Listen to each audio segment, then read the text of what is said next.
बिस्मिल्लाहिर्रहमानिर्रहीम। आज की इस रिकॉर्डिंग के अंदर हम लोगों ने प्रोग्रामिंग लैंग्वेज के अंदर कमेंट्स के बारे में सीखना है।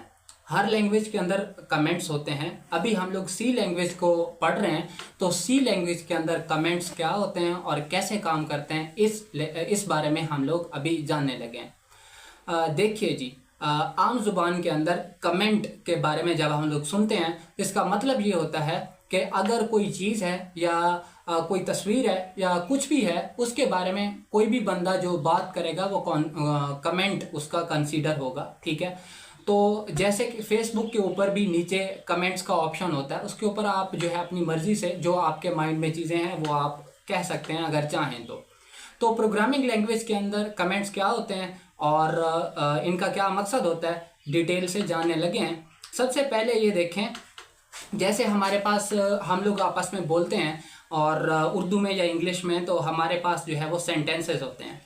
तो सी लैंग्वेज के अंदर भी इसी तरह से जो है वो सेंटेंसेस होते हैं, जिससे हम प्रोग्रामिंग लैंग्वेज की टर्म्स के अंदर स्टेटमेंट्स कहते हैं। ठीक हो गया। तो जैसे उर्दू के अंदर हम लोग ख़त्मा के साथ जुमला ख़त्म करते हैं एक डैश के साथ, और इसी तरह से इंग्लिश में हम लोग जो है अपनी सेंटेंस को फुल स्टॉप के साथ एंड करते हैं, और जो प्रोग्रामिंग लैंग्वेज के अंदर स्टेटमेंट होती है उसे हम सेमी कॉलन के साथ एंड करते हैं। तो अब कुछ ऐसी स्टेटमेंट्स होती हैं जो हम लोग चाहते हैं कि हम लोग सिर्फ एक नोट्स बना के लिख दें कि जो हम लोगों ने प्रोग्रामिंग का कोड लिखा है उसका क्या मकसद है, या फिर हम लोग किसी और बंदे को कोई मैसेज देना चाहते हैं कि जो हम लोगों ने कोड लिखा है उसका क्या मकसद है, या कुछ भी हम लोग कहना चाहते हैं जो कि जिसको कंपाइलर कंपाइल ना करे, तो वो सी लैंग्वेज के अंदर हमारे पास कमेंट्स कहलाता है। सादा सी बात ये है कि जैसे कि हम लोग किसी को कोई बात समझा रहे हैं, तो साथ जो है कोई नोट डाल दें कि इसका मतलब ये होगा, तो वो कमेंट होता है। ठीक हो गया। तो अब सी लैंग्वेज के अंदर कमेंट्स ऐसी स्टेटमेंट्स होती हैं जिन्हें कंपाइलर एग्जीक्यूट नहीं करता, चलाता नहीं है। इसका मतलब ये बनता है कि कंपाइलर जब हमारी स्टेटमेंट्स को, जो हम लोगों ने इंस्ट्रक्शंस लिखी हैं कंप्यूटर के लिए, जब उनको कन्वर्ट करेगा अपनी लो लेवल लैंग्वेज के अंदर, तो कमेंट्स को जो है वो इग्नोर कर देगा, वो एग्जीक्यूट नहीं होंगी, उनकी कोई आउटपुट जनरेट नहीं होगी। ठीक हो गया। अब अगली बात ये है कि ये जो कमेंट्स होते हैं ये हमारे पास नेचुरल लैंग्वेज के अंदर, जैसे कि इंग्लिश या उर्दू के अंदर लिखे जा सकते हैं। उर्दू से यहाँ पर मुराद ये है कि आप लोग अपनी जैसे मैसेजिंग वाली उर्दू है उसमें लिख सकते हैं, या इंग्लिश जो आपको आती है तो आप उसमें कमेंट्स को लिख सकते हैं। तो नेक्स्ट जो हमारा पॉइंट है, इन कमेंट्स का मकसद क्या होता है। मकसद दो होते हैं इन कमेंट्स के।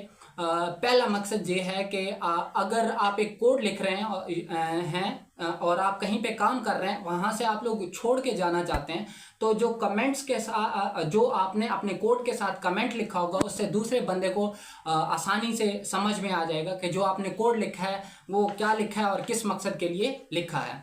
और इसी तरह से दूसरा मकसद ये है कि अगर कई सालों के बाद आप अपने कोड को देखते हैं, तो उसमें भी आपको समझ आ जाएगा कि आपने ये कोड का जो लिखा था वो क्यों और किस वजह से इस तरह से लिखा था। आपके नोट्स, आपके कमेंट्स अगर साथ मौजूद होंगे तो बेसिकली कमेंट्स को डॉक्यूमेंटेशन ऑफ द प्रोग्राम भी कहा जा सकता है। मतलब ये है कि हम एक एक बात को साथ साथ मेंशन कर रहे हैं कि ये वाला कोड, ये वाली लाइन हम लोग इसलिए लिख रहे हैं। आखिरी बात बताने लगा हूँ कि हमारा जो कमेंट होता है वो अगर हम उसे एग्जीक्यूट करें, अगर हम लोग कंपाइलर को इस बात की इजाज़त दें कि वो चलाए, यानी कि सिंबल्स ऑफ द कमेंट ख़त्म कर दें और लाइनें बची पड़ी रहें सिर्फ हमारे प्रोग्राम के अंदर, तो उससे एक एरर आएगा जो कि सिंटैक्स एरर कहलाता है।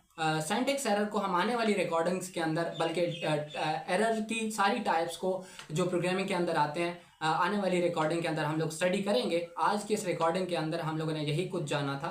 Thanks a lot.